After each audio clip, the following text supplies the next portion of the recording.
Give a huge welcome to our next storyteller, Daisy McCarthy, ladies and gentlemen. Hi, Daisy.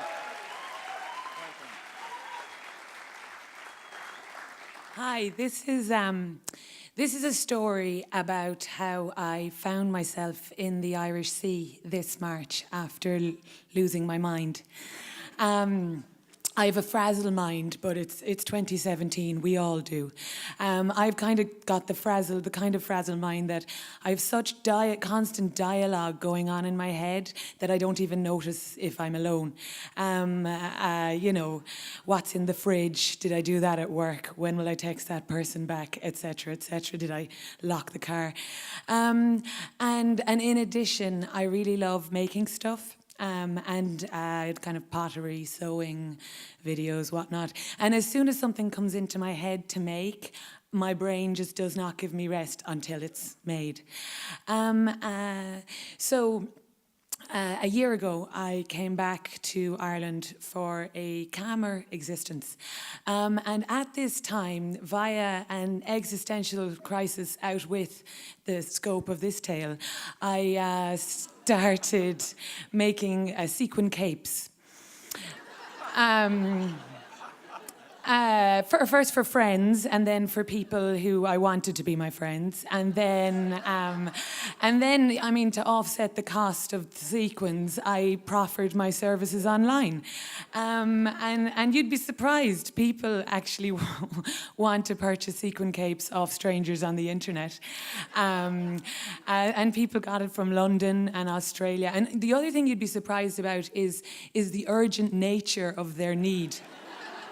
And so there was a woman who absolutely had to have a green sequin cape for her 5-year-old for a Disney cruise later that week in Florida. So I did that. There was a man in Australia who was going to a festival and absolutely needed a kind of a silver sequin cloak to match his shiny disco ball. The following week, did that. My mother actually said that the type of customers I had made her despair for humanity. And so it was really exciting. This wasn't my full-time job. This is just something I did on the time, but it was in my full-time brain all the time. And it was like, I really loved all of it. But I love when people got in touch and they're like, can you make this? I said yes. And then I worked out how I'd make it, just winging it. And I love sourcing the material everywhere from Los Angeles to the actual north side.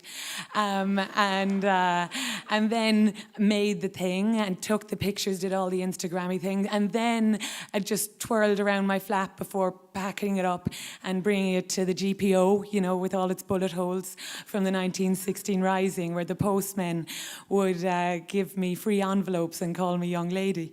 It was great. And then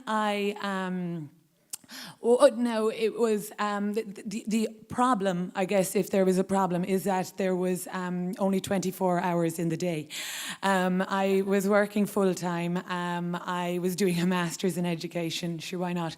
And I was doing this. So what transpired is I was essentially running a one-woman sequined sweatshop. I was working and coming back and spending all hours essentially exploiting myself and the sewing machine until midnight, all the while pretending to concerned friends and family that I was living the life of a dazzling young professional in the city, all, drinks and brunch. And it was, obviously it was going to spiral out of control, and so it did. It was after Christmas slump last year, and I really had absolutely nothing under control, life, work, anything. And so what I did then was, I lost my mind.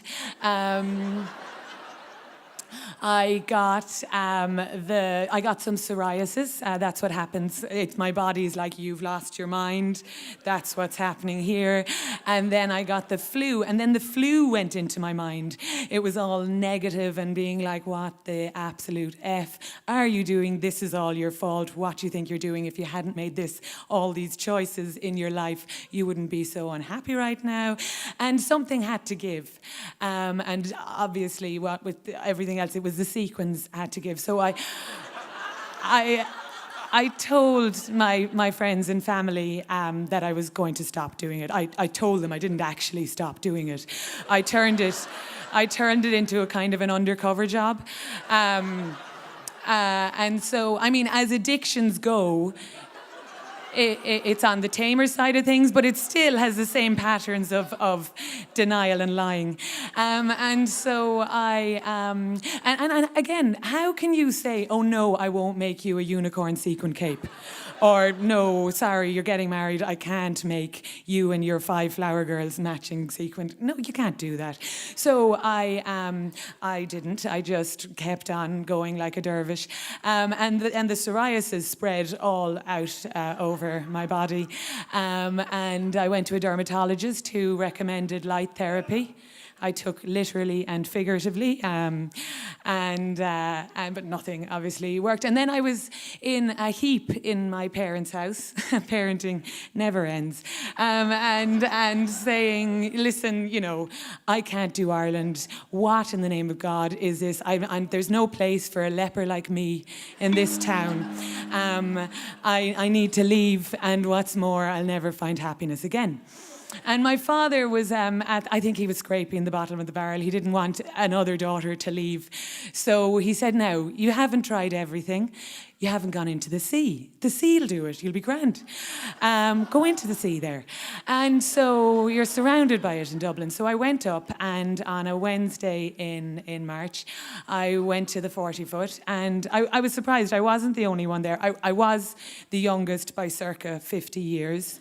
And they were doing it. They were alive. So I got into the swimsuit and got into the sea. And it was cold. It was the kind of cold, I suppose, that can be described as an intense pain, where you lose like functions like being able to breathe.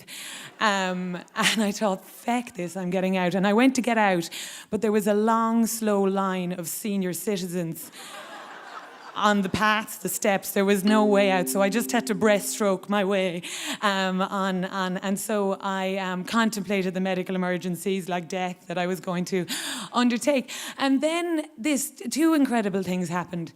One was that once my extremities went numb, I stopped feeling the cold, and on the rest of my body, it was this amazing kind of warm, glowy feeling, which was lovely.